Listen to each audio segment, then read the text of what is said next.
Dr. Seuss's Sleep Book.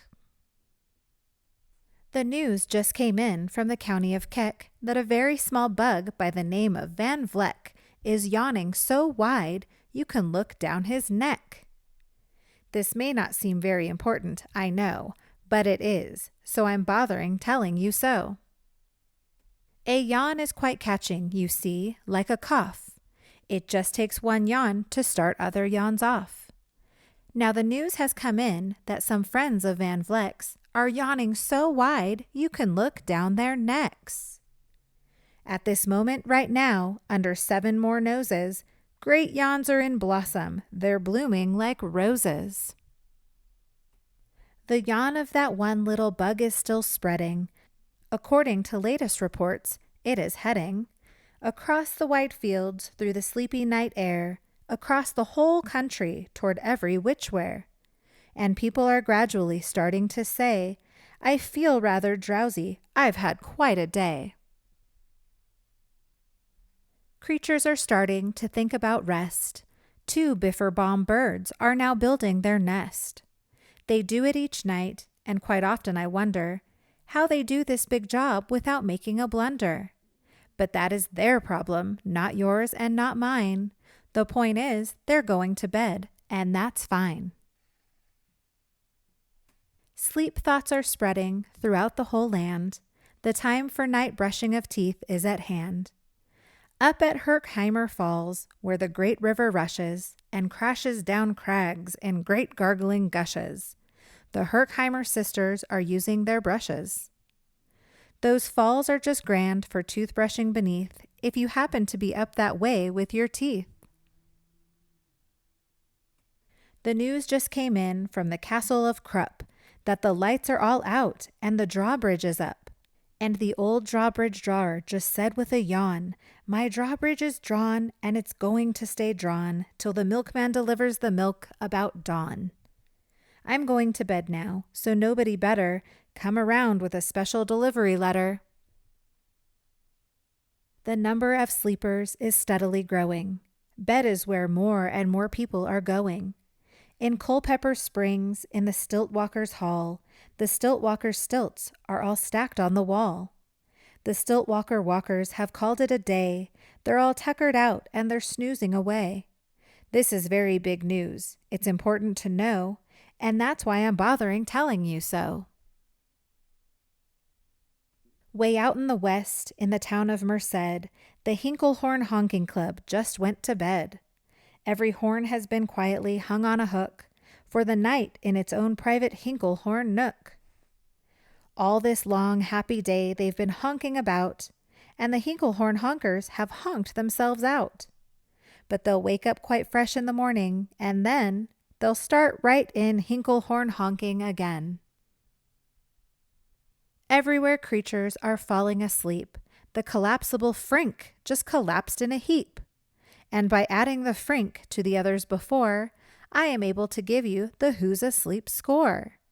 Right now, 40,404. Creatures are happily, deeply in slumber. I think you'll agree that's a whopping fine number. Counting up sleepers? Just how do we do it? Really quite simple. There's nothing much to it. We find out how many, we learn the amount, by an audio-teleo-tallio count. On a mountain halfway between Reno and Rome, we have a machine in a plexiglass dome, which listens and looks into everyone's home. And whenever it sees a new sleeper go flop, it jiggles and lets a new big ol' ball drop. Our chap counts these balls as they plop in a cup, and that's how we know who is down and who's up. Do you talk in your sleep? It's a wonderful sport, and I have some news of this sport to report. The world champion sleep talkers Joe and Mo Red Zoff have just gone to sleep, and they're talking their heads off. For 55 years now, each chattering brother has babbled and gabbled all night to each other. They've talked about laws, and they've talked about gauze. They've talked about paws, and they've talked about flaws.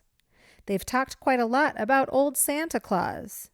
And the reason I'm telling you this is because you should take up this sport. It's just fine for the jaws. Do you walk in your sleep? I just had a report of some interesting news of this popular sport. Near Finnegan Fen, there's a sleepwalking group, which not only walks, but it walks a la hoop. Every night they go miles. Why they walk in such length? They have to keep eating to keep up their strength. So every so often one puts down his hoop, stops hooping, and does some quick snooping for soup. That's why they're known as the Hoop Soup Snoop Group.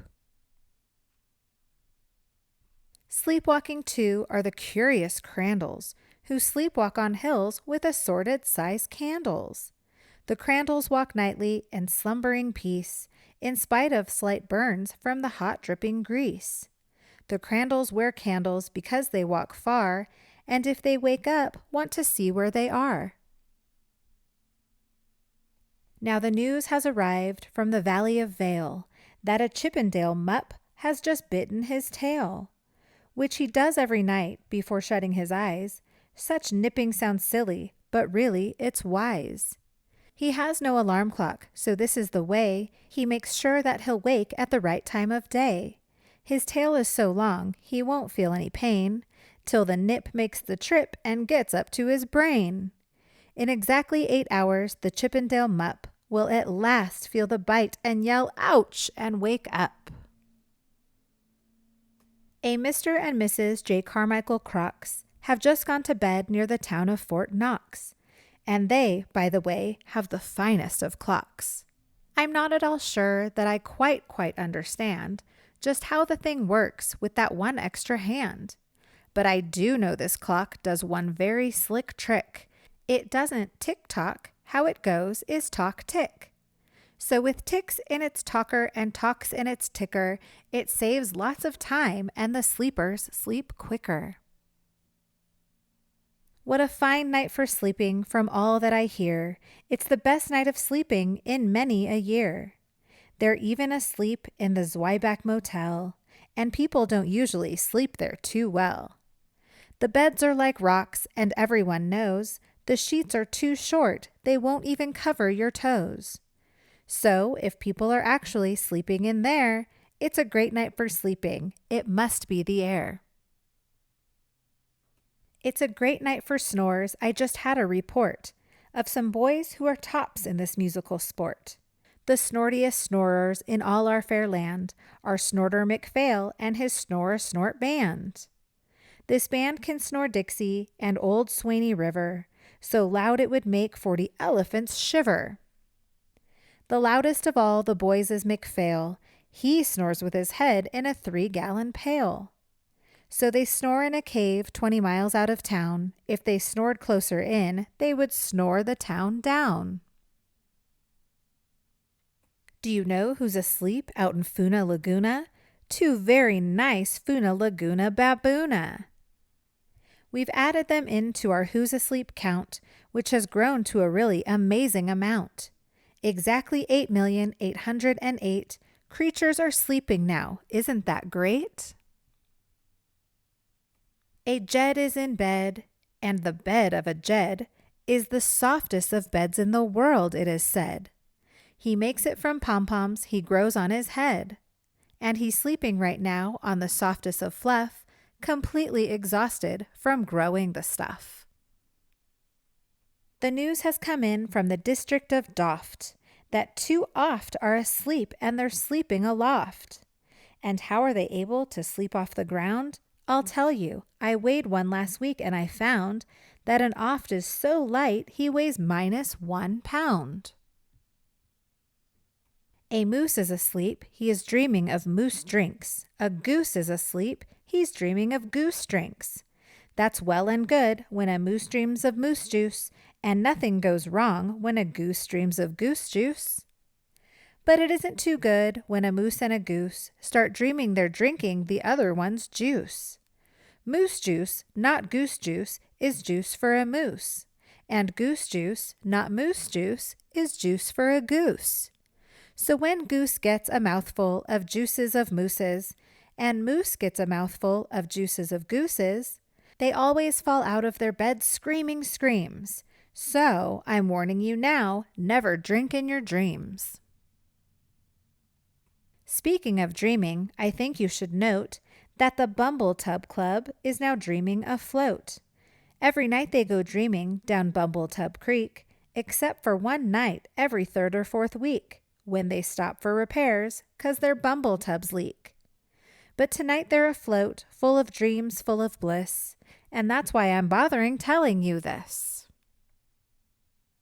At the fork of a road, in the Vale of Vavode, 5-foot-weary salesmen have laid down their load. All day they've raced around in the heat at top speeds, unsuccessfully trying to sell Zizzer Zoof seeds, which nobody wants because nobody needs. Tomorrow will come, they'll go back to their chore, they'll start on the road, Zizzer Zoofing once more. But tonight they've forgotten their feet are so sore, and that's what the wonderful nighttime is for. Everywhere creatures have shut off their voices, they've all gone to bed in the beds of their choices. They're sleeping in bushes, they're sleeping in crannies, some on their stomachs and some on their fannies. They're peacefully sleeping in comfortable holes, some even on soft-tufted barber shop poles. The number of sleepers is now past the millions. The number of sleepers is now in the billions. They're sleeping on steps and on strings and on floors, in mailboxes, ships, and keyholes of doors. Every worm on a fishhook is safe for the night. Every fish in the sea is too sleepy to bite. Every whale in the ocean has turned off his spout. Every light between here and Farfoodle is out. And now, adding things up, we are way beyond billions. Our Who's Asleep score is now up in the zillions. 99 zillion, 9 trillion, and 2 creatures are sleeping, so how about you? When you put out your light, then the number will be 99 zillion, 9 trillion, and 3.